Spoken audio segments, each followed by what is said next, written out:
Hey guys, this is DFD, aka Dark Frozen Depths, and this is what you could probably consider to be the predecessor to Chronicles Eclipse Trio, but this was the original version of it I was working on called Chronicles Sagas, and if you've seen Eclipse Trio, you can clearly tell that this is completely different, and I'll break down a lot of it as to why, but first and foremost, I have to point this out. I am still working on Eclipse Trio. It's just taking a long time to get stuff done because I'm getting more and more busy. And then a few times I'm just flat out getting lazy, unfortunately. But I am still working on that. I'll have a demo of it out whenever I get it out. I just don't have a set date at this anymore. But anyways, this is more to show off some of the stuff that's in the predecessor because that does have a downloadable playable demo. And that said, it's going to pretty much be your filler until I get Eclipse Trio out, or at least a demo of it. But there's some major things I have to point out. Now, the main things that's the same about both games is the fact that you can learn your skills through CP, or I call it SP in the other one. But you use points in order to learn skills, and you have to be a certain level in order to learn certain skills. So yeah, that much is the same. What's also the same is the majority of your stats. Now, let's go into the main character, Kazuka, for instance. You see how high strength goes, along with defense and all that down there. Speed can also reach it too, but it's unlikely you'll ever get that high. Because you have to pretty much hack in order to get that high. But the thing with that is, you do get your stats this high if you sit up and if you actually get certain items and whatnot to try and manipulate it. In this case, excuse me, I'm still a little bit sick by the way, but in this case, it's the Resplendence equipment, which is very hard to get, mind you. But the Resplendence equipment will definitely spike your stats. And the thing between both games is the fact that this is a max for strength and all that, like 5-digit nines. And then MP maxes out at this point too. The difference between both games is the HP. You will never hit 10 million HP. You'll have 1 point less. In this one, I allowed it to go higher because of the simple fact that it wasn't as refined as Eclipse Trio. I've done a lot more balancing and whatnot in Eclipse Trio. You'll see that when you do eventually get to play it. But the main, excuse me again.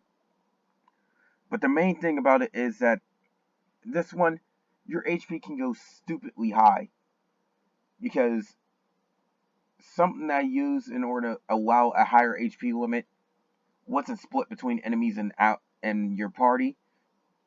So that said, you can hit more HP than the strongest enemy in the game actually. Plus, there's no difficulty levels in this game too, so unfortunately you can't do anything like that. Level is still the same max level. So level 300 is the max.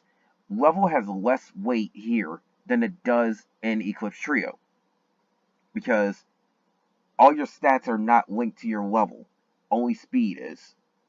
But you still gotta level up in order to get more, not just more speed, but get the skill points in order to level up your skills a little bit easier because you need a grand total of 1.3 million somewhere excuse me, somewhere around that mark in order to do it, in order to learn everybody's skills. And it more or less differs between the character. Like I think Luna might need 1.4 million, but that's the whole thing. Leveling up still has some weight in this game, so you definitely need your speed to go up. Leveling is the only way to increase your speed. Well, aside from certain items, but they won't increase it much, only by like 10 points or so. But and speaking of the character list in this is much bigger. Like the playable character list in this is much bigger than Eclipse Trio, Like, for instance, you'll have Kazuka, Narissa, and Kazuya. You'll have all three of them in Eclipse Trio. They also look completely different in that game. All the characters do. But, Rave, Eri, Terra, Kizuna, Haruki, Maya, and Luna. Those 7. They might be guest players, guest characters in Eclipse Trio. I haven't fully decided on that yet, but they're not permanent. Now, to balance that out, in this game, everybody has one specific element they're good at. The only exceptions is Maya and Luna, who's specific at multiple things. Like, here's the biggest thing about these guys. Now, you do get stuff to allow them to branch out into other elements, which is the thing with this game. But the main thing is that Kazuka has access to all 4 ice skills. Narissa has access to all 4 light skills, magic skills. And then so on and so forth for each element. Like water for Kazuya, darkness for Rave, wind for Eri, earth for Terra, thunder for Kizuna, fire for Haruki. What makes Maya and what makes Maya and Luna stand out is the fact that they both have access to all 4 non-elemental spells, but they're also rounded based on what they can get. Now, without getting special items, Luna is the only one between the two that can get the 3rd tier skills, which would be Low Void, Holy Blast, Boulder, Wind Shear, stuff like that. Maya only gets the single target ones, I think. Or the weaker of the two, and maybe the AoE. Let me double check. Yeah. Luna gets the large damage ones, and Maya gets the weaker damage ones. But Luna doesn't get the highest tier one, which is also AoE. But that's the whole thing with them. What also sets them aside is their ability list, too. Because each character gets certain abilities they can use or whatnot. Like, there's Mana Flow and Blood Flow in order to help you out with those type of moves. Energy Flow for both. But some skills are removed, some skills have been added, some have been renamed, and others have been flat out rebalanced. General thing between this and Eclipse Trio is that skills will cost HP or MP, and depending on the skill or whatnot, it may or may not cost MP depending on your max. So these will actually be lower if it was depending on those. HP cost skills will definitely be dependent on your max, so yeah.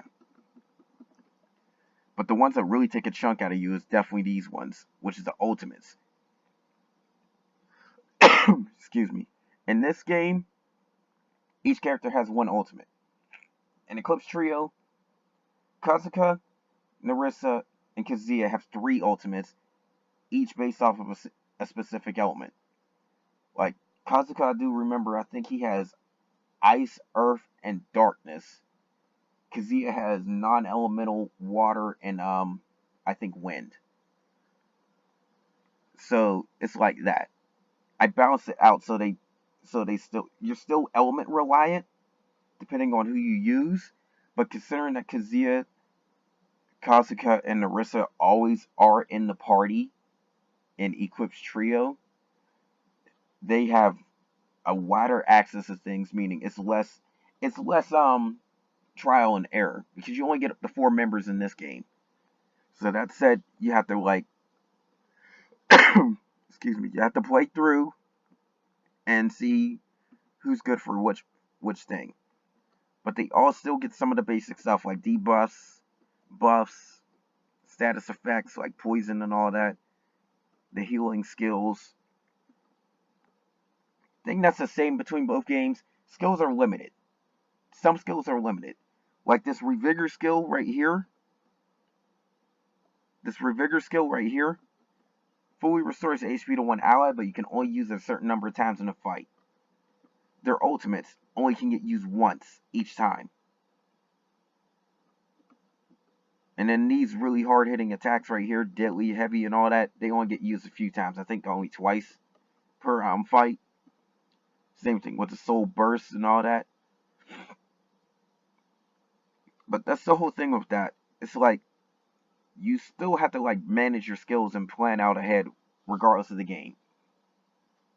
Something that's also different between games is how you increase your stats, and that's one thing I mentioned earlier. In this game, you increase them through the up items. Enemies drop them like crazy in this game. You can buy them in shops. The only ones you can't really buy unless you're in like this secret area I'm in right now, which is what you get by completing every single part of this demo. Because sorry. Anyways, by doing this by watching this video, I'll tell you the secret right here. To get access to the secret area, which is like a debug mode area, where you can fight any enemy in the game, buy any item in the game, any accessory and all that, even augment the weapons and whatnot, because you will get weapons throughout the game as you advance through the storyline that will get stronger and stronger. You can't change your weapon, it will do it automatically. But the whole thing with that is the fact that this area is unlocked by clearing all other areas. Now, I will have the same thing in Eclipse Trio, but the thing is, this one means you have to even clear the hardest area in the game, which has been programmed in here. So you're going to have to grind a little bit. That said, excuse me. But that said, you're going to have to really grind out a bit and everything, and try and advance through stuff and whatnot.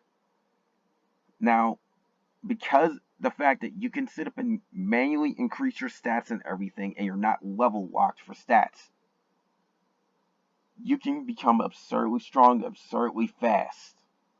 So it shouldn't be too hard until you start getting to the final area of the game, where I started programming stuff to start taking out a lot of HP based on your max. So,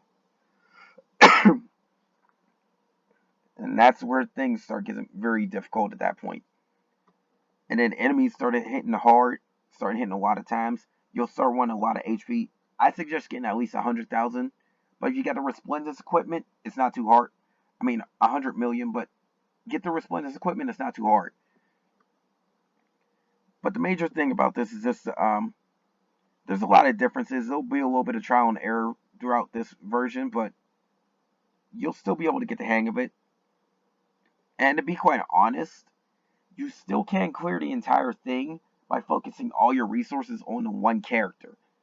That's one thing you won't be able to do in Eclipse Trio. So keep that in mind.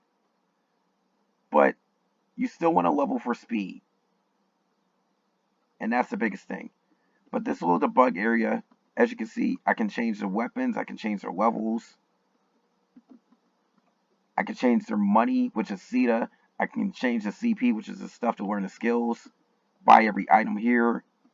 This guy sells every accessory in an armor. And this girl heals you. And all these teleporters lead to each area of the game where it has different enemies to fight. I programmed that all there. Right here is the one that will give you the special encounters, which are rare ones or very specific ones. But this is I even hinted strongest area. That one is just ridiculous in difficulty. But anyways, I'm not going to do any fights or whatnot. This video is just to explain a few things. Just try at it. Just try at the game. I have a link to download the demo of this game. And like I said, you'll see obvious differences with Eclipse Trio. I'll put some video links as well. But that's the main thing about this. This is just explain the game a little bit. The rest, you'll have to go into full detail in the actual game. But to unlock this area, just to finish that off, you have to clear all the other areas in the game. then backtrack to the very first section where you're at, which was the Tagori residence. A sigil should be able to activate there, and then on one of the continents you'll be able to go into another area, and at the end of it will lead you to here. But again, if you did not watch this video, you will not be able to know that. So yeah. But anyways, that's all I got for this, guys. I may or may not do some gameplay of this, but I'm more focused on trying to get the updated version out. Especially since the updated version has some extra stuff in there too that's pretty cool, like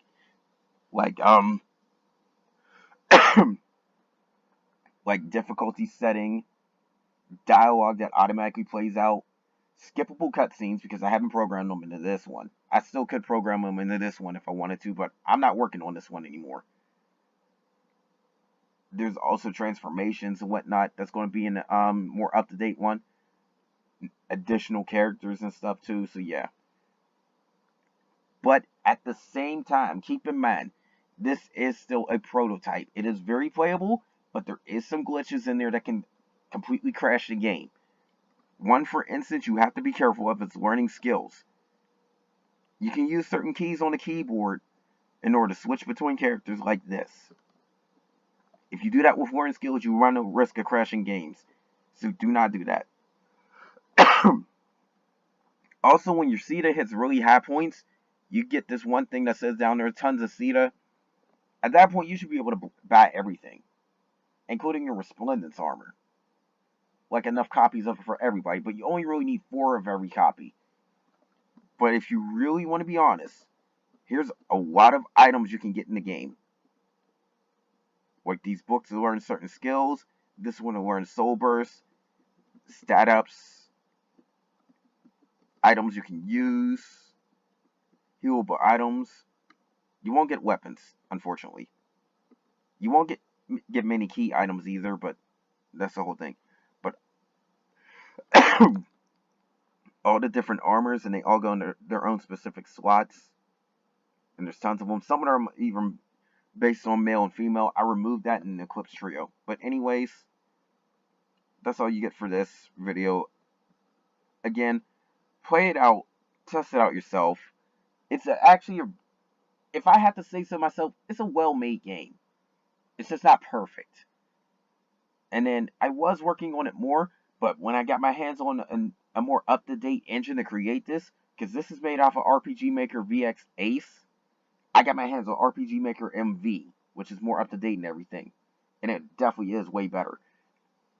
But that's what led me to try and port everything over. Now I could have stopped and got something to shift all this over, but I decided to just do it from scratch because I wanted to do completely different storyline and all that. Because this one's more of a excuse me, this one is more of a save the world plot where it's like, okay, you find out about your hidden abilities and whatnot, use them to defeat the bad guys. Simple.